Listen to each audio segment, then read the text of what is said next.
Brian Shimmons. Welcome to Trail Talk, a brand new reaction show about the world of trail running. Each week, I will be joined by a unique mix of European and American guest panelists. We will react to the latest news and gossip in our community. We're going to have some fun with it. This week, I'm joined by Troy, Brian, and Ricky, and we're going to talk about Debo of free trail, coining the new terms sub and super ultra to group together various distances and event types. And I've been thinking about it and sort of came up with a new sort of way to think about it, that being sub ultra, ultra, and super ultra. Is it good? Is it bad? I think there's going to be some spicy hot takes, so tune in and let me know what you think. Hit us up in the comments, slide into those DMs. We hope you enjoy it. Now on to the show. Troy, why don't you kick things off with Sub Ultra? What's this all about? Do we need it? Is this uniquely American? I think it could be, honestly, a bit confusing. I don't think it's going to maybe wash too well in Europe. What do you think? I mean, I've heard from European sources. I know, like Katie Scheid said it on Eurotrack. Ultra running is the qualifier, not sub ultra running. I saw how you started a new podcast, and which I honestly laughed at, because I was like, okay, so you're just renaming trail running.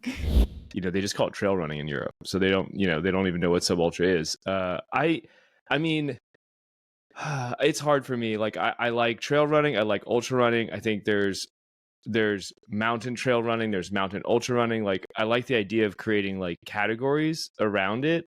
I don't know if I like trying to like segment down, using ultra as the standard. I think that's kind of where I kind of have some issues with it.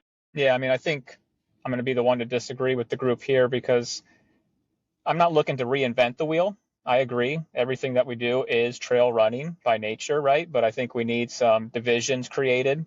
And I mean, I think it's common sense, right? I think we all know sub ultras when we see them. They're easy to identify. We're starting to see trail series created around distances that are less than your traditional ultra. Another reason why I think that the sub ultra term, or some other term to be debated on later, is appropriate.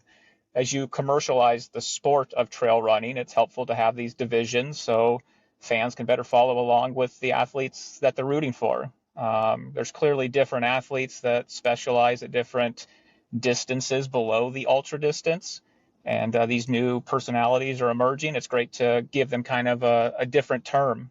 In America, ultra running is synonymous with trail running. We have to admit that. Ultra running is the first commercialized term. We have books that were authored and sold millions of copies. We can't throw the baby out with the bathwater.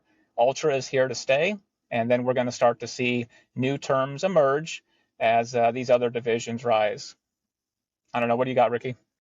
I'm kind of like with Katie Scheid on this one, because until I joined this group here that I'm on right now, I never heard the term sub ultra. I never felt there was a need for the term sub ultra. I see where you're coming from.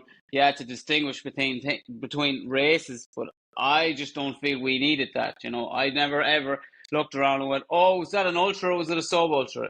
It was just a trail run. So I don't feel we need it. I'm not saying it's the worst idea in the world, but I just feel like over here in Europe, we don't need it. We don't want it. I think it's good the way it is. And you have the Golden Trail Series. We know what the Golden Trail Series is. I don't need to put they're sub-ultras. They're not ultras. It's a lot of words for stuff we don't need. That's just what I think. First off, Brian, I think your stance is softened quite a bit here. I mean, are you okay? Do we need to call a medic for you? Have you had a bad day? No, I mean, that's fair. I mean, I think we're trying to start the conversation off in a less polarizing way to bring the audience in and understand that, collectively we all like the term trail running. But no, I mean, I think America's going to create the conversation, the narrative around what is commercial about this sport. And I think it's what's happened in all other sports. You take, for example, golf. That wasn't our sport, but we own the PGA Tour. It's the place where you want to compete. We didn't create trail running, but we certainly are creating the culture around trail running, without a doubt. All of the content that's emerging, the fact that we even are talking about sub ultra, it's because Debo on Free Trail threw it out there. So if these Europeans want to have a louder voice in the culture of trail running, then they need to step up to the plate with some culture defining content. Otherwise, I think sub ultra is going to be sticking around longer than you guys would like. I don't know. Look, Brian, I think you're taming it down a little bit. I think we need a little bit more spice. You know that this term sub-ultra is complete rubbish. It's been coined by Debo, but I've heard it nowhere else. Not one other person has mentioned this. This is, Debo has created it. He's put it out into the world. It's sticking in some places, but, you know, what is the point of it? Yeah, I think it's nothing more than just trying to create a division. That's all, and it's not something that isn't organic. You can easily identify where it starts. Starts at the distance below the most traditional starting point of ultra, 50K. There's not much that goes on beyond marathon and 50K. Are there some? Sure, but we're not going to get into the semantics of it. Traditionally, 50K is the start of an ultra. Sub-ultra would then be the race distance below that. I mean, it's a very, very clear division. That's all we're doing. Is it clear? Isn't like the distance below 50K a marathon? Isn't what? So I'm sorry. It's a marathon. It's a marathon. You have 50K, marathon, half marathon, 10K. We don't need another word. Yeah. Just one word. Just one word. Again, and I'll reiterate. We have ultra, which we are perfectly fine embracing ultra. We love the word ultra. It's sexy. It brings in eyes and new participants to the sport. Captures the David Goggins, the Dean Karnassus. It captures everyone who's wanting to go out there and do something badass. They want the ultra. And we know that the 50K to the 100-mile is the ultra. So we're fine. Why don't we just sit here and then, okay, let's have a new argument. Can ultra? Do you want to throw ultra out? Because if you keep ultra in, it creates and validates the need for sub ultra. So where do you want to go, boys? Well, I just think there's trail running and then there's ultra trail running, right? Ultra. Yeah, like I'm yeah. So now it gets a bit wonky.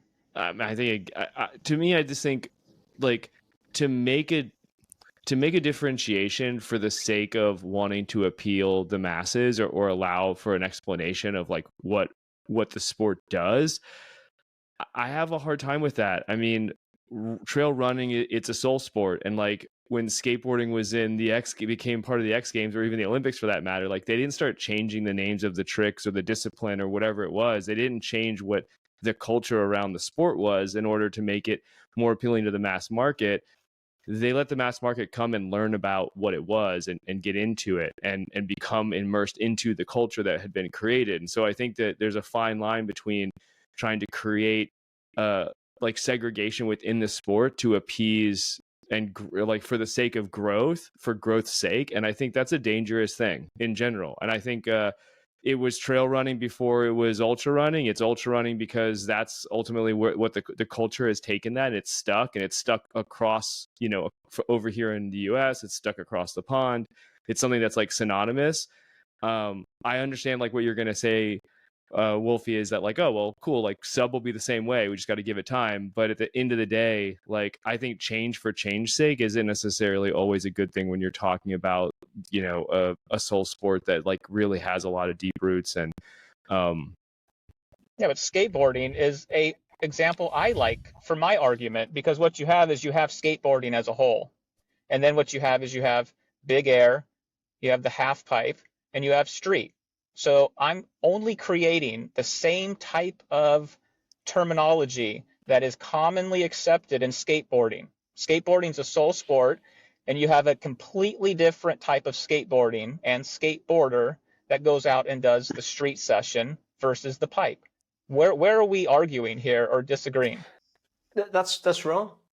It's wrong. We can't continue What, on. Troy's comparison to skateboarding? I don't know what's wrong.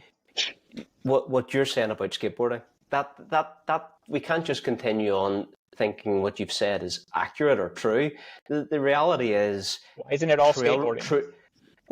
Trail runners will run a VK, will run a marathon, will run a 10K, will run anything. So are you saying that skateboarders do half pipe, but they don't do street? No, I'm saying they do it all. They do it all. They do it all, but they specialize. Right. But why do they need to? Why do we need these different names? Then why do we call it street? Why do we call it street? Why do we call it big air? Why do we call it half pipe? It's just skateboarding. It's skateboarding, yeah. No, it's not. Not in the X Games. I'm sorry. They have individual competitions for the discipline that the skater's performing. That's all I'm asking. Trail running isn't in the X Games. So how is this even comparable? So my point. So what we've done is then just putting. So Troy's comparison to skateboarding is wrong.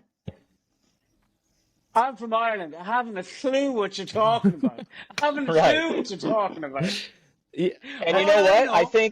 I think if we could get trail running in the X Games, it would be great for the growth. And we're only going to get there if we have these types of terminologies to basically provide division.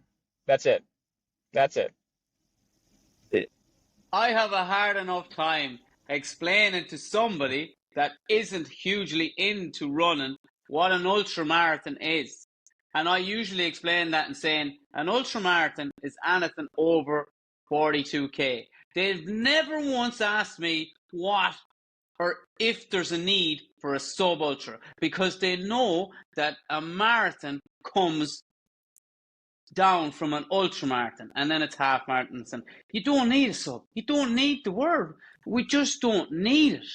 Yeah, I mean, I agree. Look, we ran some polls, didn't we, on the Instagram broadcast channel, and the first one was, what do you think of the term sub-ultra to represent races under 50K? And the overwhelming majority of people basically were against the term. We had 67 votes for it's all just trail running, 28 for Americans complicate things, and 6, including you, Brian, for I love it. People were against abolishing slavery as a concept when it first started. I don't take any grain of salt with people's first reaction to sub-ultra. Give it time. Give it 5 years. Sub-ultra is going to be something that people have no issue with. Let me bring this back into reality again. So we ran a second poll, and it was, if you're racing a 21K stroke 13-mile trail race, what are you racing? A trail race or a sub-ultra trail race? And we had 79 votes for a trail race and 2 for a sub-ultra trail race. So, Brian, wait, I'm afraid to tell you that you are in the minority. Racing both. You didn't, okay, but that poll was misguided. You needed to have an option that asked both. You got to be. Why would you need an option for both? Why would you need an option for both? Because a sub-ultra is a trail race, and a trail race can also be a sub-ultra. That's what I'm saying. Simple. But why 2 names? Again, because it's less than the accepted ultra distance. You're American. Americans abbreviate everything. You're just after adding words. You're adding stuff. You don't need to add any more. OMG. Yeah. The American culture definitely likes to group things together, pigeonhole groups of people, and I can understand that in a sense. There's not one size fits all. So while you have used this skateboarding analogy, and we've talked about it, and you've used one about books or something, I don't know, it was equally as confusing. The fact is, it doesn't have to apply to everything. And for sub-ultra and trail, we don't need this. Even, UTMB and States Crusher, American Katie Scheid living in Europe, thinks it's dumb. What more validation do you need? Yeah. Again, if Debo decides sub-ultra's here to stay, sub-ultra's here to stay. Who is it for? Who do you want the word for? Because for me, that is a trail runner that does races from, let's say, from 10K to 200K, I'm not looking for that word. So I'm wondering, I'm just training for certain races and doing specific training for those specific races. I'm not looking for that, oh, I'm doing a sub-ultra today or I'm doing an ultra today. I'm just doing a race. I'm training for a race at the minute. I don't need that word. So who needs that word? I think I said that word is necessary in the commercialization and in the fandom, the media landscape. It's going to become a necessary word as you get into more live streaming, as you get into more podcasting. It's going to become a word that helps identify the broadcast that you're watching. Because I think, Brian, you'd agree, like, if you ask Remy and you say, hey, Remy, are you a sub ultra runner? He would be like, no, man, I run trails, right? Like, I think if you ask any respected athlete, like, who is in the Golden Trail World Series or who runs distances under the 50K distance, like, they're going to say, like, I'm a trail runner. That's how they identify. And so I think it's important that we kind of honor that from an athlete standpoint. And I think that's kind of how this needs to, how we need to kind of marry this into the culture. Because, you know, Brian, I understand what you're saying. You're like, well, we need to because we need to make things complicated, but or in your term, simplify. Debo said it. But at the same time, like, I think it just, like, I think it minimizes those athletes from a commercial standpoint. So it kind of, like, all of a sudden now, like, you know, you're only running quote unquote sub ultra so you can get to the ultra distance. And I think the whole idea is to raise trail running as a whole. And I don't think you do that by having a term like sub ultra thrown in there, especially you know, in a wider context. You know, all I have to say is that if your self-identity is that fragile that a term sub-ultra makes you feel inferior, or then you need to kind of sack it up a little bit. I'm not here to cater to people with that type of soft identity that need validation to be self-identified trail runners. I'm a trail runner. I'm not going to be offended if it's a sub-ultra that I'm racing in. I mean, my God. What is this? We're going to go cancel culture on me now because I'm a sub-ultra who won't let you self-identify? Do you feel comfortable using the term sub-ultra in conversation? Like, you know, whenever you were... Yeah, I ripped that sub-ultra. Javelina. How many other sentences, like, do you want me to use it in? I'll use it as an adjective, a noun. Whenever you were at Javelina last weekend, you know, leading up to the race, chatting to people, oh yeah, did such and such a race and build up the training, you know, did a 25K, oh, I did a 30K or whatever. Oh, sorry, I did a 20 miler. Sorry, we're American. Were you going, oh yeah, I did 3 sub-ultras in the lead up to this ultra? You know, by the very nature of using the term ultra for distances that aren't ultra, it's like doing shorter distance races a disservice. It's tying them to ultra whenever they're not even related to ultra, other than they're part of the trail running world. It's no different than the marathon using half marathon. It's just standard vernacular for running. But you're saying... Because it's half a marathon, so it's half marathon is half a marathon, that's why it's called that. No other reason. You're talking about stopping something or saying something's inferior. You're calling it a sub. Sub is an abbreviation for substitute. Substitute on a soccer game is on the bench, man. He's on the bench because he's not good enough to play in the first team. So you're actually saying sub, that's crap. Sub is a crap race. Oh, no, the prefix, so the prefix sub is to mean... It's not sub-ultra, it's crap race. My God, man. The sensitivities of these 3 men. I got a guy with a beard I got a guy with a beard bigger than mine crying about self-identity. I got a guy over here in a stocking hat and a longshoreman mustache. And I got a guy with 12 gauge plugs, and they're whining about all of this inferiority and self-identity complex. My God. I think we have low T on the board here. To be clear, Brian, I was more making a reference to the athletes themselves. Like, if you're a professional trail runner, you make your living running trails and you make your living doing events like the Golden Trail World Series, like, you're not calling it a sub ultra. Like, you're just not. Those individuals aren't going to do that. I'm not advocating for that. I've said strictly in a commercial landscape or a commercial environment, in a setting where somebody's providing some type of commercial commentary, the sub ultra term has its place. I'm not trying to then have everybody force identify themselves and say some silly thing about I did a sub ultra training run today. That's ludicrous. That's not what I'm saying. I think everybody understands that's listening what my point is, and you guys are just trying to pervert it into a place that's unnecessary. I mean, Brian, I'll give it to you. You're good at making a point, but the community and the panel seems to disagree with you. And, maybe it's Arizona a little bit, but wee bit country. You'll come around soon enough. Just remember that trail running is not about distance. It's about iconic races, and the iconic races in Europe, not one of them even mention the distance. Not one of them mention ultra, apart from if they're ultra trail. So I just think it's an irrelevant point. It's in America, we measure our cars by horsepower, and we measure our ultras by distance. All right, that's America, baby. I'm not sure about that. I mean, I've done plenty of races in America, and I mean, the last one that I did, Manitou's Revenge in New York State, didn't even mention the distance. That's okay. That's one. For every one, I'll show you 5 that proudly promotes the distance. Yeah, I'm gonna go. Give me 5. I'm gonna run a sub ultra this weekend.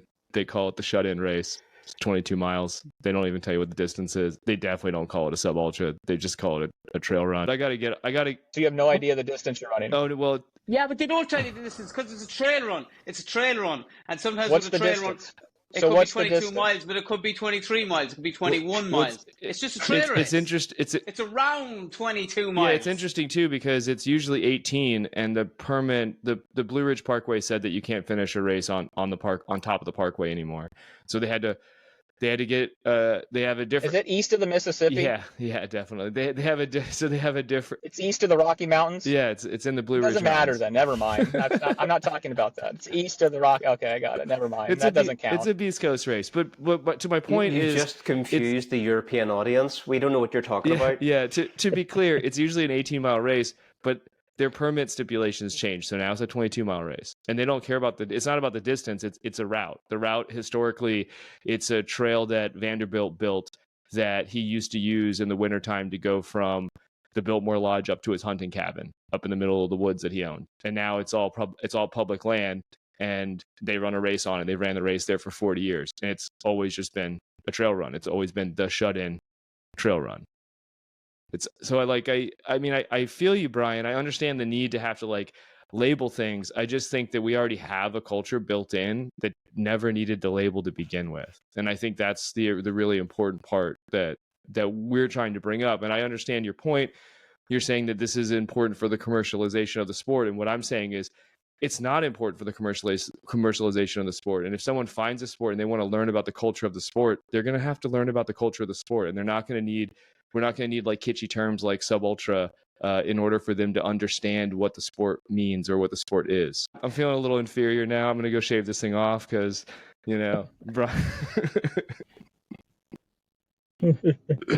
Guys, take 2 minutes and we'll go and check in with Glaze. How's it going? Andy Glaze here from the west coast of California. Just got back from racing Javelina 100 out in Arizona, where it got quite warm. I guess I should be used to that because California tends to be quite warm, but I was kind of hoping for some cooler temperatures coming into fall or winter, but no, it was hot. So, such is life. Still running quite a bit, just got my 189th week in a row of running 100 miles.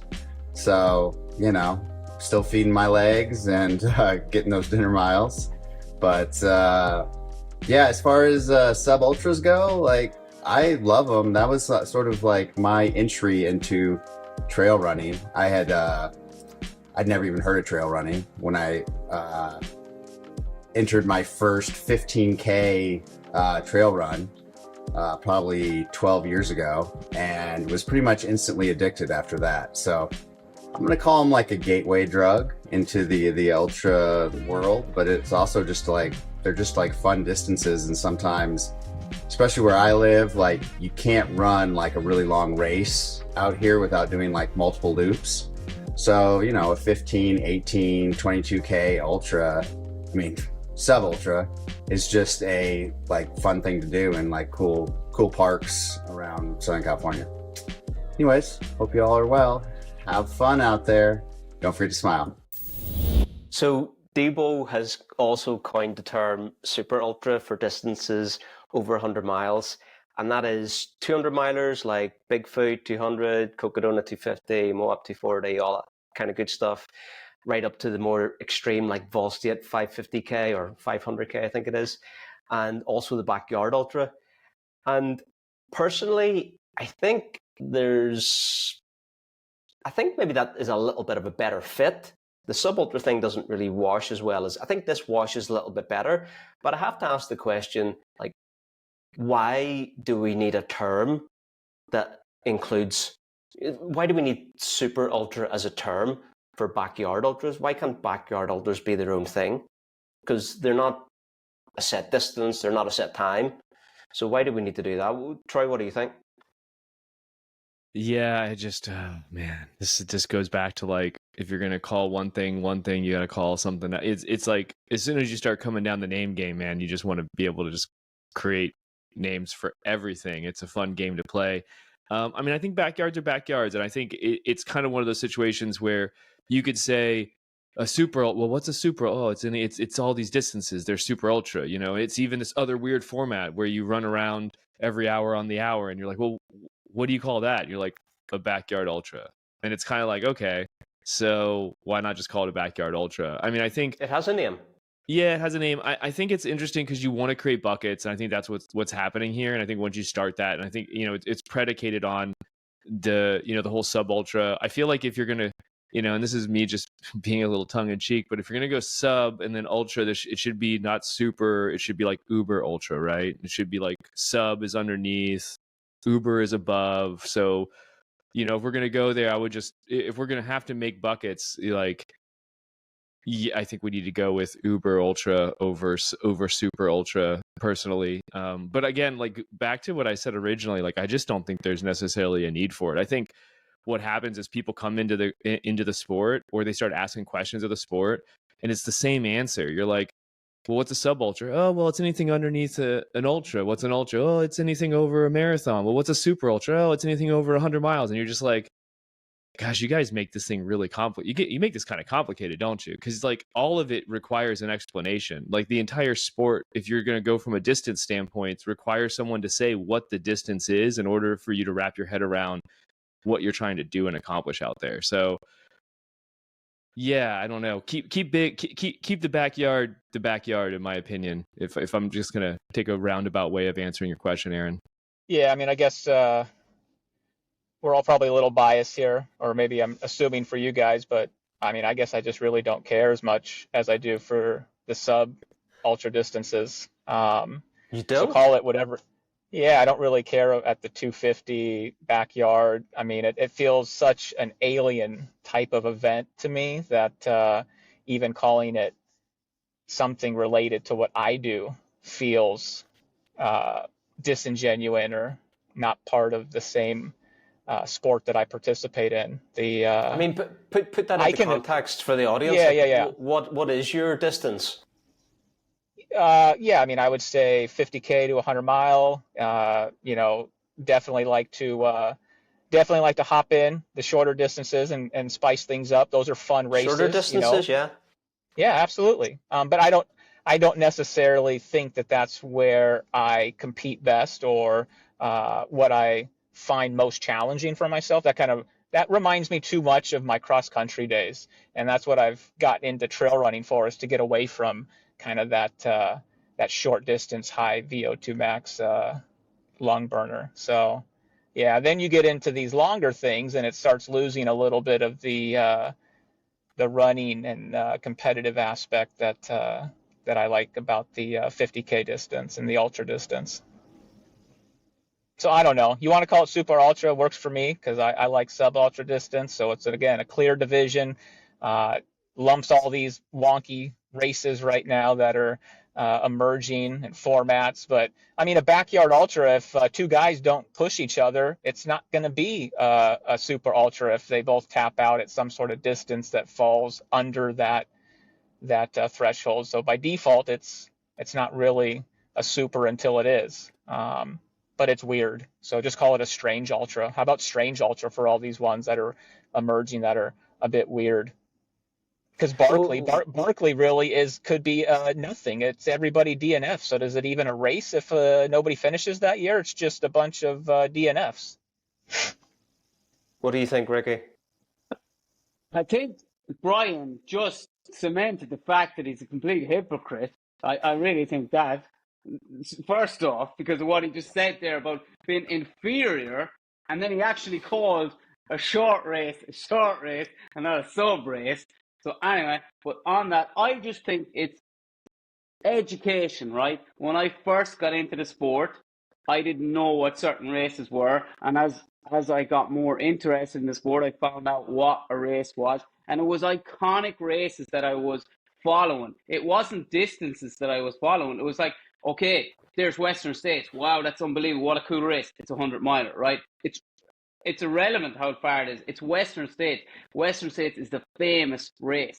Hard Rock's a famous race. Sierra Zinal is a famous race. These are all unbelievable races. I don't really care what distance they are. And then, so I have no need for that word super ultra or sub ultra.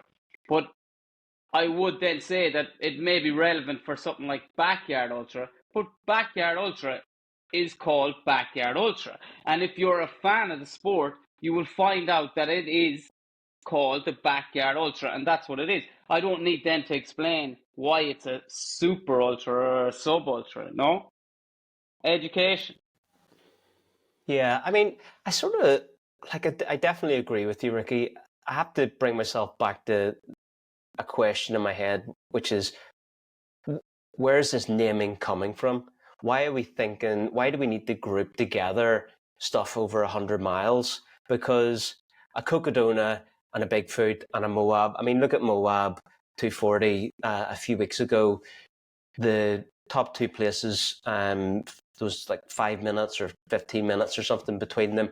They were racing hard the last sort of 70 miles of that race. Yeah, they're not racing at 100k paces, Brian, which, you think that means it's not competitive, but a race is a race is a race. And those guys were racing. Very different format to a backyard ultra. So I just don't think, the super ultra thing covers it well. I think backyard is a good name for the backyard event. I think Cocodona, Bigfoot, Tahoe, all these races, they're closer to like the 100-miler in terms of their training, their preparation, their race execution. They just have maybe a bit more reliance on logistics and these types of things, but they're more of a classic race. And then think about, what about an FKT on the Appalachian Trail, I think? Is that a super ultra? It's not a race. Is a long FKT a super ultra? It's not a race. Stay on topic, Aaron. It's not a race. Why are we talking about FKTs when we're talking about I'm just checking. Races? Yeah, no. That beanie's on too tight, man. Stop washing it in hot water. Squeezing my head. Yeah. I think here's the reason again why these clear groupings become relevant. It's when we try to then identify awards at the end of the year. What Harvey just did can't be compared to Jim at UTMB, can't be compared to Remy and any of the things that he accomplished in his Golden Trail. He had an onslaught of a year at the Golden Trail Series. Jim has had success at his races, and Harvey put up an out-of-body, unhuman result that we can't even relate. How now at the end, when you're going to say these are all trail runners, go cast your ballots. Now you're not allowing these guys to stand as clear champions within their competitors as the best. Harvey might be third, Remy might be second, and Jim's definitely first. I mean, for all its flaws, UROY does have a system for crowning North American Ultra Runner of the Year. And that comes down to various factors like competitiveness of the field, how iconic the race is, numerous other things. Sure. So for how many years have they been able to compare a states winner to, you know, somebody that's done something else that's maybe not equally is Ultra Runner of the Year, so that would mean anybody who is American and crushed it at the Golden Trail distances wouldn't be eligible on that ballot unless that is. We I suppose we led into this from Super Ultra, so I kind of moved on from the shorter distance stuff. Well, that's what I'm saying. So then, if we're gonna so then how would you compare Harvey to Jim on a UROY ballot? You're going to have to input your own bias because you can't compare them. There is no comparison that you can genuinely make. It's going to be your bias as to what's your flavor of the trail series, trail scene is about. Well, I mean, you can definitely compare them, but Harvey's never going to beat Jim in a North American poll. He's going to get a respectable place, but America's golden boy, Jim, has got that award on lock, don't you think? I agree. That's why I don't like it. I think they should have these types of clear divisions where we can then fairly debate people against their contemporaries, against the competitors they compete most directly with, and award them these prizes. Again, it means nothing at the end of the day. Trail running is a soul sport, and I don't think these guys sleep any better at night knowing that they won some award. But I just think if we are in the business of media, of commentary, of opinions, my opinion is more valid when I have these divisions and categories that then I can debate and cast a vote for. Troy, what do you think? Yeah, I mean, it's an interesting, Brian, you bring up an interesting point, and I think UROY is I hear that a lot. Yeah. I think UROY is kind of a bad example because UROY has a specific system in place, and it was set up prior to, like, UROY's been around longer than the backyard format, and I think when you look at the judges, the people who are given a ballot for UROY, it's definitely focused more around just that what would be considered the classic ultra, not just the classic ultra distances, but the classic ultra events. And I think that's where I think that's where UROY's gotten a little in the recent years. It's gotten a little bit of flack. It's just like certain races mean more to the judging audience, the ballot holders, than other races. And so depending on how well you do at these specific events, like you're going to place higher than someone that, like Harvey may not even make ultra, may not even make the top 10.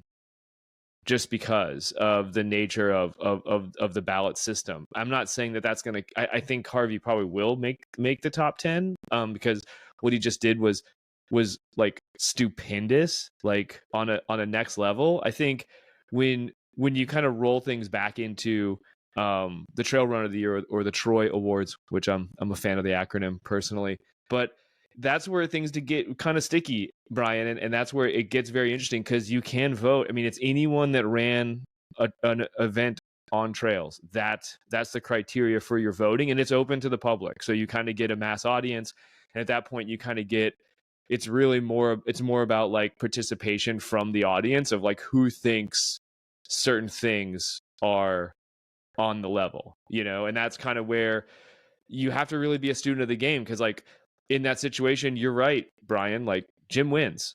I think anyone that follows ultra running, the UTMB is a big event. I think people are going to see what Jim did and see kind of some of the other things he did throughout the year to get there, and they're going to be like, that's pretty epic. And I don't think they're going to look at what Remy did and say, I think that Remy, smashing a bunch of amazing trail runs in the Golden Trail Series and winning the Golden Trail Series for the second year in a row. Like, I don't think they're going to see that's not going to hold a candle to winning UTMB in course records fashion. And I also don't think that, what Harvey did at the backyard is going to have as many eyes on it. And I think that's where it comes down to, like, these things all ultimately become a popularity contest. And it wouldn't really matter what the distance was, but I do see your point in needing to specify criteria for voting specific individuals that did specific things when you're talking about creating an award system. Because what happens is the 100-mile event is, it's the glory. It is like the pinnacle at this point. It still is in the sport, regardless of whether you have super or non-super events, or above 100-mile events. So, like, winning the most prestigious 100-miler on the planet in course record fashion is gonna get you a lot. People are gonna know that and remember that. Like, when I close my eyes and I'm thinking, like, man, what are the things that I saw that I think rocked my dome when it comes to, like, men doing epic things on the trails? It's gonna be like, yeah, that image of Jim, like, climbing up, was it La Flue at the end, like, that thing that's seared in my brain. If I close my eyes, I can see it. I'm like, the guy is running up that with 6 miles to go. Okay, stud. You got my vote. So, I think it's different when you fall onto the women's field, because what Courtney did this year is next level, and, like, who's going to vote against the queen at this point when she did what she did. So, but yeah, I mean, it's a really valid point. It's very interesting. It's kind of where I don't think you necessarily need names for these things, but you just need to create criteria around it. And at that point, you can kind of, with the criteria comes different reward. So, Yeah. Okay. Well, let me just wrap this up by saying that, we did run a poll about Super Ultra, and I felt the collective sigh from the broadcast channel whenever I posted this, and it was reflected in the DMs. But I did ask, the poll was, Debo has coined the phrase Super Ultra for distances over 100 miles, blah, blah, blah. What do you think? And 3 options. What the fuck? Another one. 67 votes. We need this. 6 votes. Brian, I think you may have been one. And 0 votes for other. So again, collectively, the trail community is saying, we don't need this. We're happy with this. We're okay. So sub and Super Ultra, let's put it to bed. We've had our discussion. It's been a great debate. Have you got something to add to that, Ricki? And the only reason that he voted one of those 6% is so he could get the sub across the line. Because if there's a sub, then there has to be a super. If there's a super, there has to be a sub. He doesn't care about the super. I know. Intellectual consistency. That's my foundation. That's my bedrock. Intellectual consistency. It's a winning pair for him. But guys, thanks for chipping in and giving me your takes on this. Whether it's long or short, sub or ultra, we're still all trail runners. So appreciate you guys, and let's come back on another one. I think we've set the stage to discuss Troy or Roy or whatever it is, but it's coming at that time of year. It's the 1st of November, or as you guys would say, November 1. So let's schedule an episode on Trail Runner of the Year and leave it at that. So thanks for watching, and I'll see you all next time. Well, guys, what did you think of the show? I told you we were going to have some fun with it. Are you a fan of Sub and Super Ultra? Let us know down in the comments. You can also participate by commenting and let us know interesting things that you want us to discuss. Get our hot takes. You can also vote in our Instagram broadcast channel, and these polls will directly relate to the things that we discuss in a future episode. So head on over there to @IRunOverMountains. All the links down in the show description. So head down there, let us know what you think, connect with us, slide into those DMs, do all that fun stuff, and we'll see you soon for another episode of Trail Talk. Until then, guys, peace.